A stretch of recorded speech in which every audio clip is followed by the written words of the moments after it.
In the summer of 2010, my life changed forever. At that time, I was still in law school and I spent the summer break in the remote tiny town of Insjön, working as a legal intern at the corporate headquarters of a retail chain. It was the typical law student summer job. It looks good on a resume, but it's kind of useless in practice. I sat in on meetings I didn't understand, I wrote legal memos no one read, and I drank way too much office coffee. One weekend, as I sat alone in the DDR chic apartment the company put me up in, my cell phone buzzed. A package I had been waiting for had finally arrived. So I ran to the post office, I showed my ID, I carried the package home, I tore it open, and there it was, my very first smartphone, an HTC Desire. I had no idea back then, and I don't think anyone did, just how fundamentally the smartphone would come to change our lives. And in this video essay, I want to talk about that. And I want to focus on a massive, but often overlooked cost that the smartphone has imposed on humanity.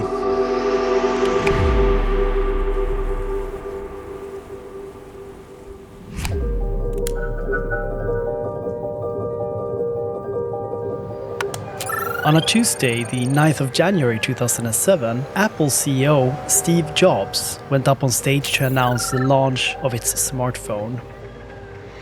Every once in a while, a revolutionary product comes along that changes everything. I am no Steve Jobs fanboy, but I will admit that Steve was prophetically correct about this. Since 2007, in less than 20 years, the smartphone has taken over the world faster than almost any other technology in human history. Most technologies we take for granted today didn't become mainstream overnight. As you can see in this graph of technology adoption in the US, running water, electricity, flush toilets, washing machines, vacuum cleaners, they all took decades to become widespread. The smartphone, however, it reached near universal adoption at a remarkable speed. Today, 4.3 billion people, or 53% of the world's population, own a smartphone, and in the US, 91% own a smartphone. At the same time as these smartphones spread over the world, the best engineers of our generation packed their bags and moved to Silicon Valley with one mission: to get people to spend as much time as possible looking at these new smartphones. And they succeeded with this beyond their wildest dreams. Due to inventions such as the like button, push notifications, algorithmic content feeds, the infinite scroll and short-form video content, humanity today spends a stunning amount of time looking at phones.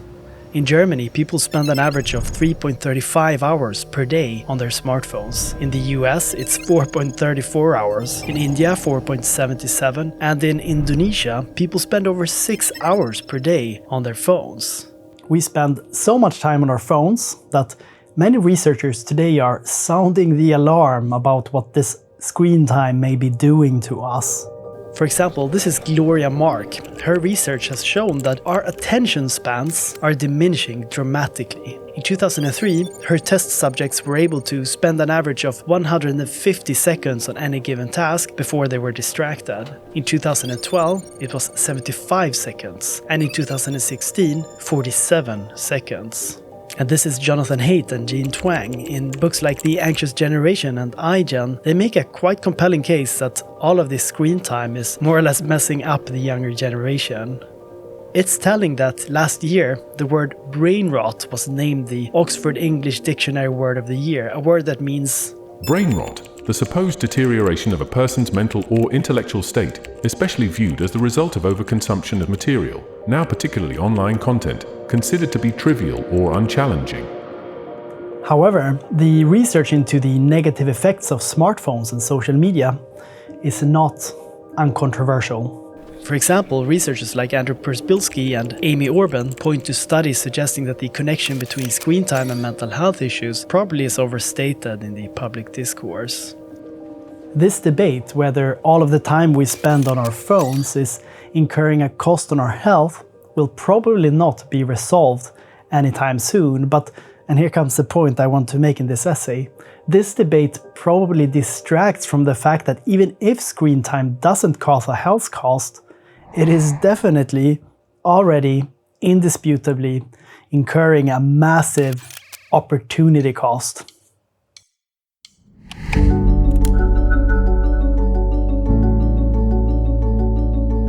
This is Friedrich von Wieser. In 1911, he coined the term opportunitetskosten, or opportunity cost in English.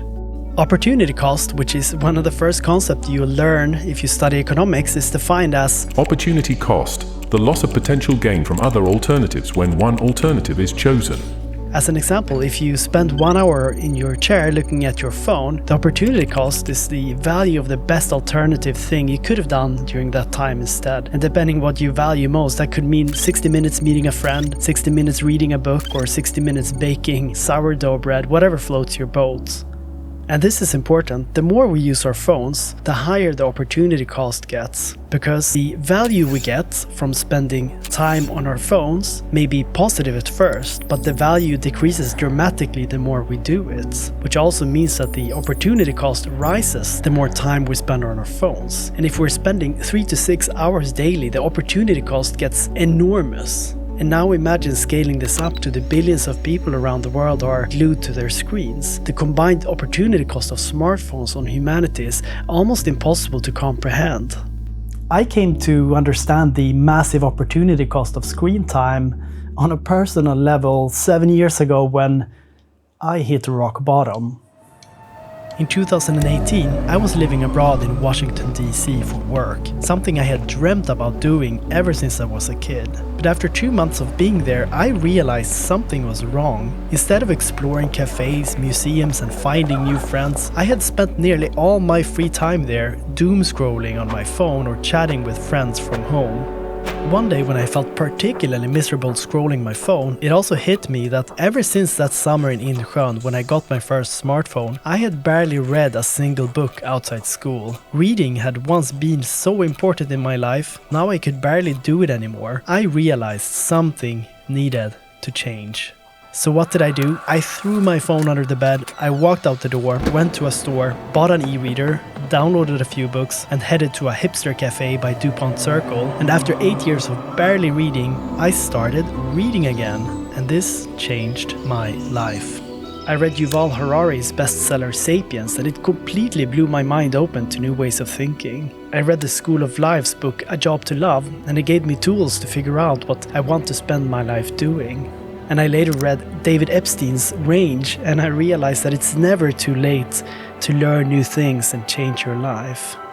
I still fall back to excessive screen use, quite often actually, but I'm pretty confident that if I hadn't sort of hit rock bottom when I was in Washington, D.C., I probably wouldn't have broken my screen addiction, at least temporarily, and in turn I wouldn't have found back to reading, and in turn I wouldn't have dared to leave my corporate law career, and in turn I would never have started making video essays like this one.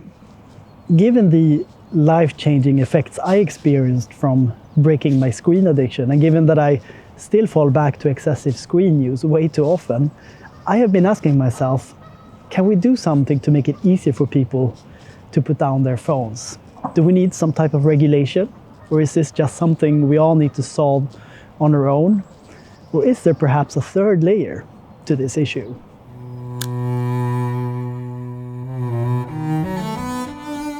This is Tristan Harris, famous from The Social Dilemma. Tristan blames our excessive screen time on the addictive and exploitative methods that the tech companies use, and he wants us to regulate those methods. In other words, to Tristan, excessive screen time is a technology and regulation problem.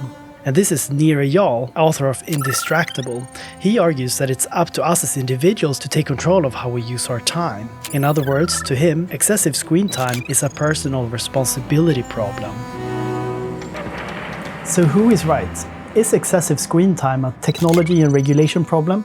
Or is it a personal responsibility problem? Well, I believe it's both, but I also believe that there's a third layer to this issue that is often overlooked. Excessive screen time is also a problem of societal norms. The societal norm today looks like this. Almost wherever we are, the societal norm says that it's not only fine, but it's actually expected that we pick up our phones. But the thing with societal norms is that they can, and they do, change. In this famous ad from 1949, a doctor recommends Camel cigarettes. Back then it was perfectly normal for nurses and doctors to smoke, even at work, but over time societal norms shifted and it became inappropriate for doctors to smoke at work. And it wasn't until after the norms already had shifted that it became illegal. Or consider racist, sexist and homophobic jokes. There are clear indications that such jokes have become much less common, also in private settings. Not because jokes like this have become illegal, but because societal norms have shifted. So what if we can shift our norms when it comes to screens as well, just like we shifted our norms about smoking and sexist jokes? And if so, how can we help get that change started? Well, as George Washington wrote in 1780, example, whether it be good or bad, has a powerful influence. Today, social science research bears out that so-called behavioral contagion profoundly affects what we do. Whether you will start smoking or not depends largely on how many of your friends are smoking. And how much alcohol you drink depends largely on how much your friends drink. Whether you as a house owner will install solar panels or not depends largely on how many solar panels you see on roofs around you. So I think it's a quite reasonable hypothesis that if you will be glued to your phone or not depends mostly on whether other people around you are glued to their phones. I've also noticed very clearly in my own behavior that if I'm on a train, for example, where I see people reading books, I am way more likely to also put my phone away and take out my book. So if we want to change societal norms, maybe we can be guided by the author Brian Clough's idea that we control nothing, but we influence everything.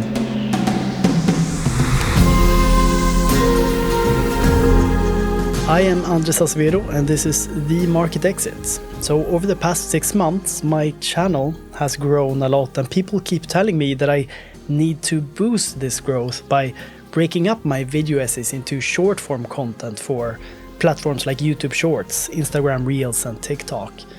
And from a business standpoint, this makes sense, and I even considered doing this, but then I realized that I don't watch short-form content because it messes up my dopamine levels and it makes me miserable.